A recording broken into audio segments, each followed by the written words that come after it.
Wait till I say go. This is All right, live. good. All right, I'm Dr. Mark Hyman, and this is Dr. Dale Bredesen. I'm the director of the Cleveland Clinic Center for Medicine, and Dale is the founding president and the CEO of the Buck Institute for Research on Aging, looking at Alzheimer's. He's one of the world's leading Alzheimer's researchers. And we just finished grand rounds here at Cleveland Clinic, and we're going to be doing a little Q&A on this radical new approach to rethinking the brain and rethinking Alzheimer's, and showing that actually we may actually have a way to actually reverse Alzheimer's, Especially early on.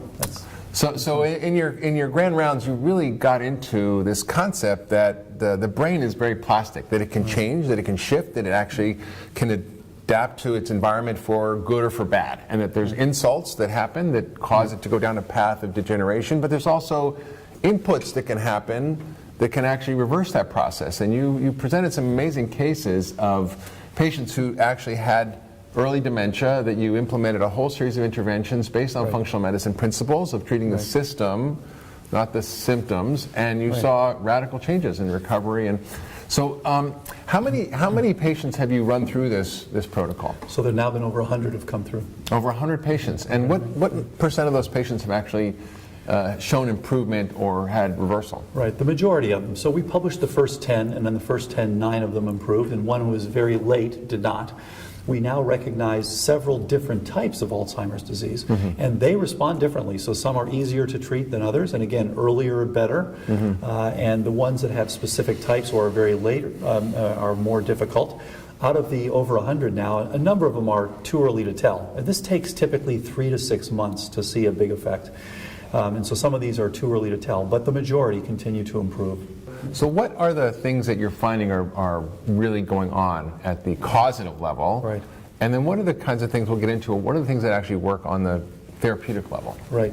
So on the causative level, I mean, as you mentioned, this is all about functional medicine, and this has its roots in biochemistry. So you can look very clearly at this plasticity balance. You can look at what actually happens to APP itself, the amyloid precursor protein, and there are many things that feed into this, and they include everything from inflammation, as you've spoken about many times. NF-kappa B activation in particular activates both the beta and gamma secretase that cleave the APP to give you the, quote, 4 bad guys, the ones that are on the side of the pulling back. So NF-kappa B is like an inflammatory transcription factor. That Absolutely. So when you have that inflammation going on, you are actually putting yourself on the wrong side of the APP plasticity balance. And then when you can improve that inflammation, you're putting yourself on the right side. So what we find is that the type 1 patients, inflammation seems to be the major driver for this, and we want to address that. But of course, we want to understand not just how to improve the inflammation, but to understand what's causing the inflammation to begin with. Is it external? So what are you finding in terms of Alzheimer's that's driving some of this inflammation? Because you don't want to just take steroids or take an anti-inflammatory, which haven't really been shown to be effective. So you don't want to try to just get rid of it without knowing what's causing it. And so the common things we're seeing is that, in fact, some of it's external, some of it's internal.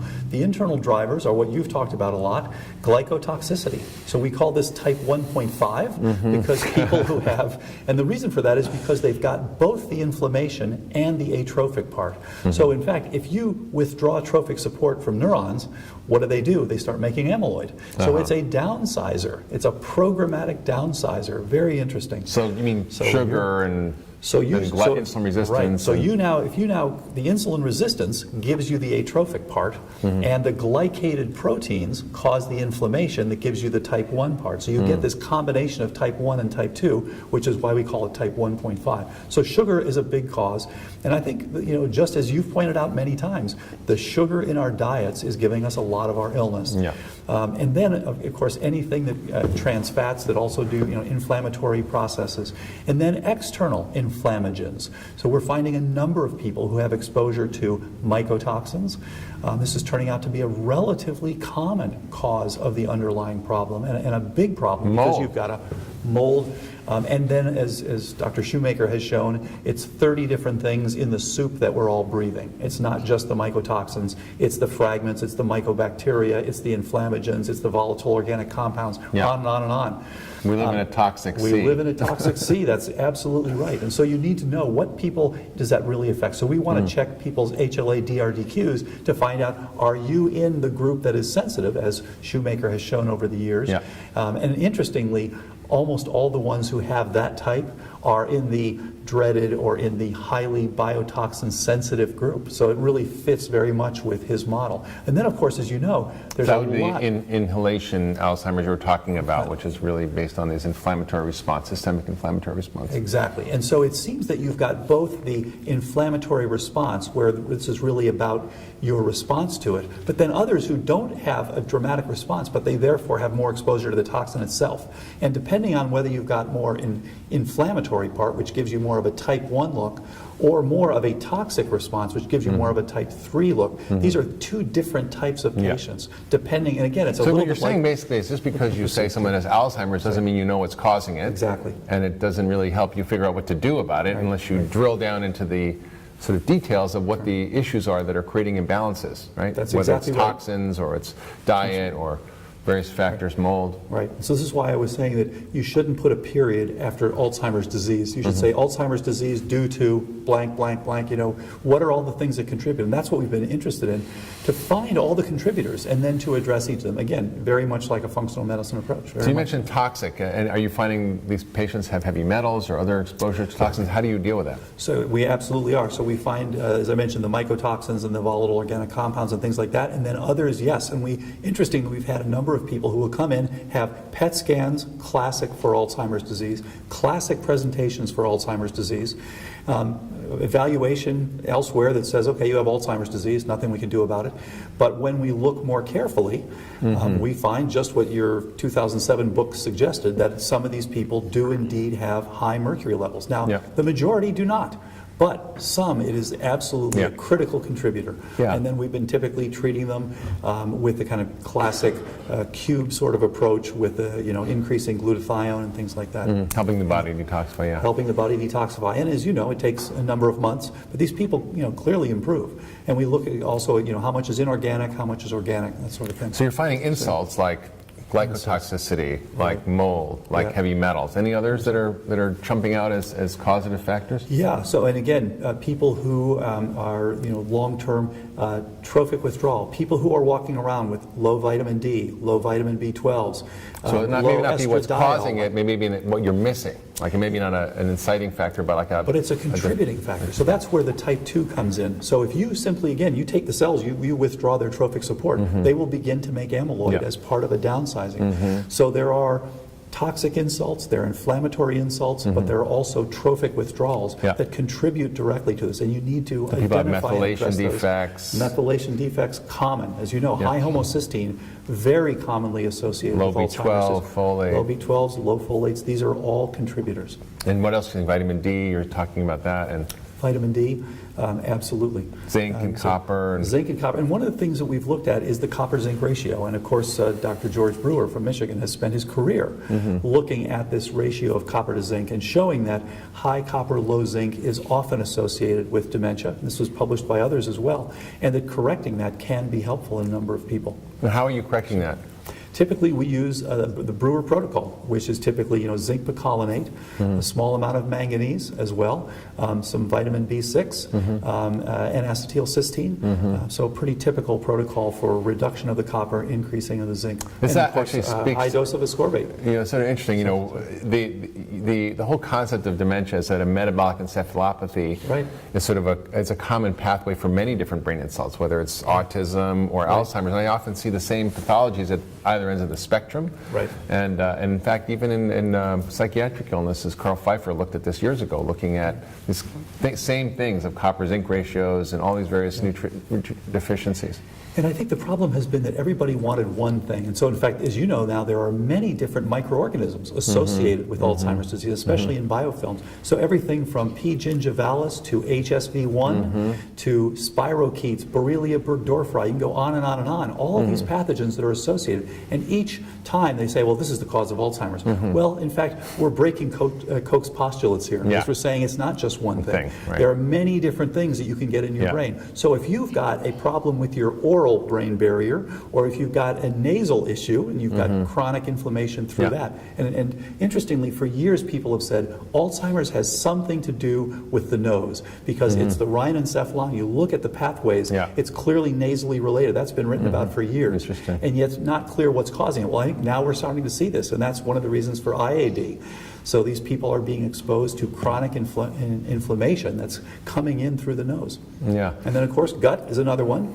And obviously you've written about How does that the sort of gut thing. play a role in the brain dementia? The gut is playing a huge role, and we see a number of these people have very clearly leaky guts, LPS, antibodies. They've got HSCRPs, and some of them, interestingly, not all. They've often got sensitization to gluten, some to other grains and things like that. So again, we try to get them on more of a fat diet, just the sort of things that you've recommended over the years. It's fascinating. I just recall a patient I had, one of the first patients I had, probably 12, 15 years ago, who had early dementia, and we just did a functional medicine approach. Turned out he had ApoE4 homozygous, he had methylation SNPs, MTHFR homozygous. He had years of irritable bowel and high levels of inflammation in his gut, not just sort of irritable bowel, but kind of crossing over to inflammatory bowel. He had lived in Pittsburgh, had very high levels of mercury, and had mouthful of fillings.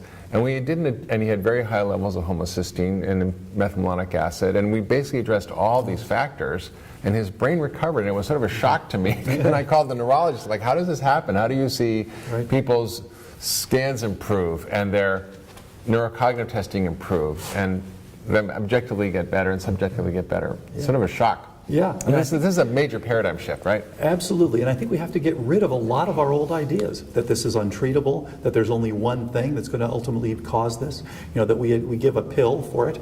This is something where there are multi-factors. We need to understand all of them, and then we need to address all of them. One of the things that terrified me in your talk was when you mentioned that statins seem to, by a very clear mechanism, promote a type of amyloid process that leads to dementia. Can you kind of go into that and explain what we're doing with this? And of course, for some people, statins have been presumably helpful. Although I think more and more people are looking for alternative ways to improve the lipid profile. So what we found, we screened every FDA-approved drug for its effect on this plasticity balance, where we measure this biochemically by the ratio of APP cleavages to the memory peptides or the forgetting peptides, essentially, as we think about them. And interestingly, the one out of all the FDA-approved drugs that gives you this, the Dementigen signature, was statins. And interestingly, the one that did it the most was the statin that had already had to be taken off the market because it had so many side effects. Cerevastatin. So and that gave them muscle problems and things like that. So our concern, and as you know, it's well documented. Is it because of the effect on the mitochondria? This was a totally different effect, though. This was an amyloid a different effect. This is an effect on the cleavage of APP, not even specifically on amyloid, but on the way the APP, the amyloid precursor protein, gets cleaved, especially to make one fragment which is called C31, which is one that induces programmed cell death. So basically you're saying statins affect APP in a way that leads to programmed cell death and sort of accelerating dementia. That's a concern. And as you know, many people who take statins will say, oh yeah, absolutely, it affects my memory. Should we be screening people for ApoE4 who are taking statins? We don't know whether it's worse than ApoE4, but I think you're right that we want to be sure that these people need the statins, and we want to look at alternative ways before we ever introduce the statins. So in your paper, Reversing Cognitive Decline,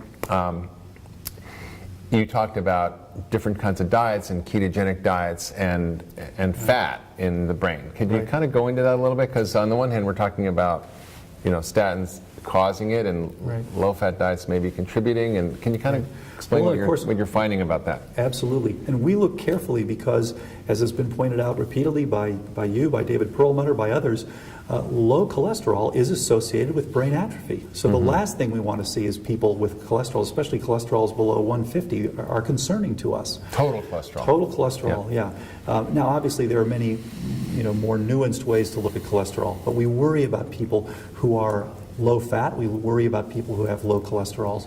And absolutely, this is a problem. So we want to get people on MCT. We want medium MCT chain oil, triglycerides, medium chain which is actually a saturated fat. Exactly. We Right. want to get people to have saturated fat, and you know, it's been pointed out. This is heresy, right? Yeah, We're I talking about know. saturated fat for treating dementia.